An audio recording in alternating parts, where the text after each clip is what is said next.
Some of the smartest people you know are also the most stuck. Not because they are lazy, not because they lack ambition, but because their intelligence became a hiding place. They think about life constantly. They analyze everything. They imagine huge futures for themselves, businesses they could start, books they could write, skills they could master. And yet, weeks pass, months pass, sometimes years pass, and nothing actually begins. What makes this worse is that they know they are capable of more. That is the painful part. Deep down, they can feel their potential rotting in real time. They are aware of it every single day, but instead of taking action, they keep thinking, researching, planning, watching videos, learning, preparing, always preparing, never starting, and eventually they start asking themselves a dangerous question. What's wrong with me? But the truth is, this is not really laziness. This is psychology. Smart people often become trapped inside their own minds because intelligence gives you something dangerous, the ability to rationalize anything. You can explain away every risk. You can predict every possible failure. You can imagine every worst-case scenario before it even happens. And because your brain is so good at protecting you from discomfort, it quietly talks you out of action. You tell yourself you need more information, more clarity, a better plan, better timing.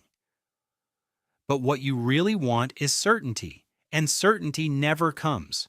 So you stay still. Here is where it gets even more dangerous. Your brain starts rewarding thinking the same way it rewards doing. Every time you research your goal, you feel productive. Every time you plan your future, you feel progress. Every time you imagine success, your brain gives you a small dopamine hit. For a moment, it feels like you are moving forward, but you are not. You are consuming the feeling of progress without experiencing the discomfort of action. And smart people are especially vulnerable to this trap because they know how to make overthinking feel intelligent. They call it preparation. They call it strategy. They call it waiting for the right moment. But sometimes thinking becomes a form of avoidance, and deep down, you know it. You probably have unfinished ideas sitting everywhere. Notes in your phone, bookmarks you never revisited, projects you were excited about for 3 days, courses you started but never completed, not because you are incapable, because starting means something terrifying. Starting makes your potential real. And once your potential becomes real, it can fail. That is the part nobody talks about.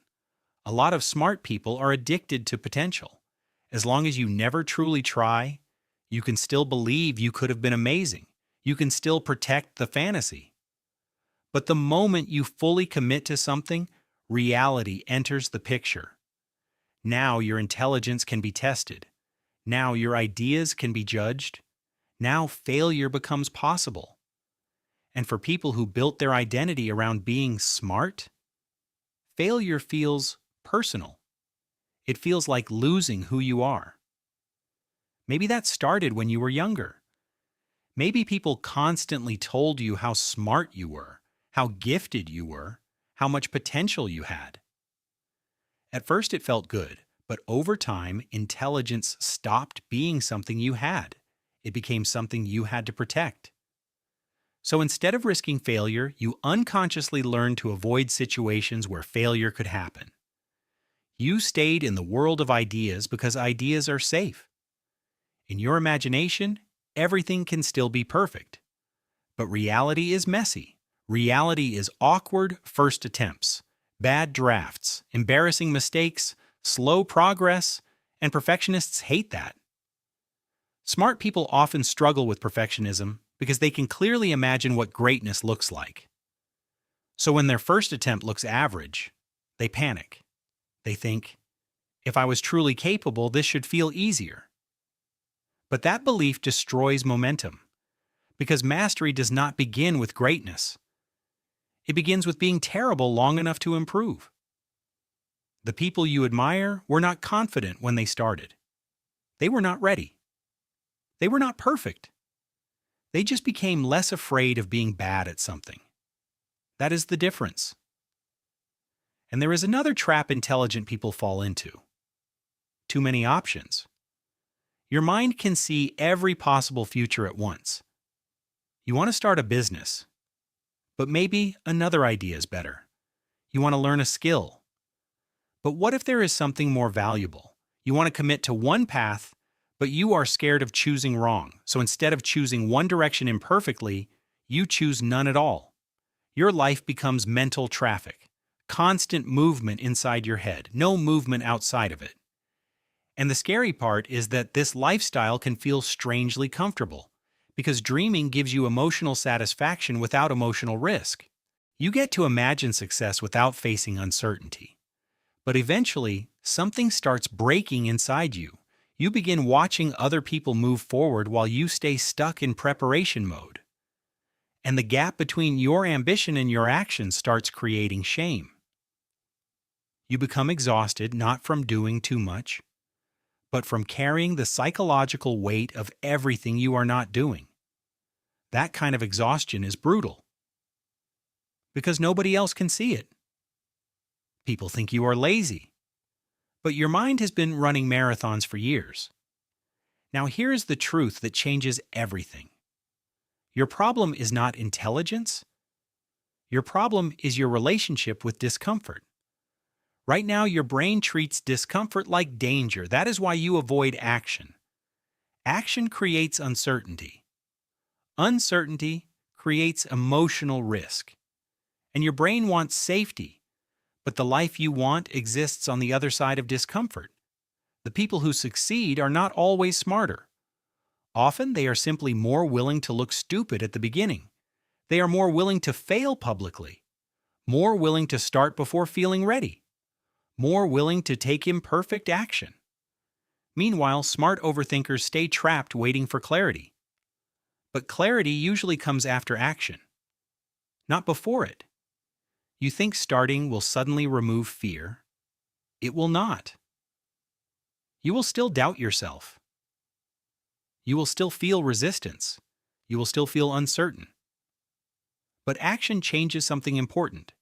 It teaches your brain that discomfort is survivable. And once your brain learns that, everything starts changing. You stop worshiping perfection. You stop needing certainty. You stop treating every decision like it will define your entire future. You just begin moving. Slowly at first, messily, imperfectly, but finally, moving. And that movement creates something overthinking never can. Evidence. Real evidence that you are capable, not imagined potential, not fantasy, proof. So if you see yourself in this video, understand this. You are not broken, you are not doomed, and you are not wasting your intelligence. You are just stuck in a psychological loop where thinking feels safer than doing. But your life will not change inside your head. At some point, you have to leave the world of imagination and enter reality. Yes, reality is harder, but it is also where confidence is built, not through thinking, through doing. So stop waiting to feel fully ready. Stop trying to guarantee success before you begin. And stop protecting your potential so much that it never becomes real. Because one day, the pain of staying the same becomes greater than the fear of starting. And when that day comes, do not overthink it. Just begin.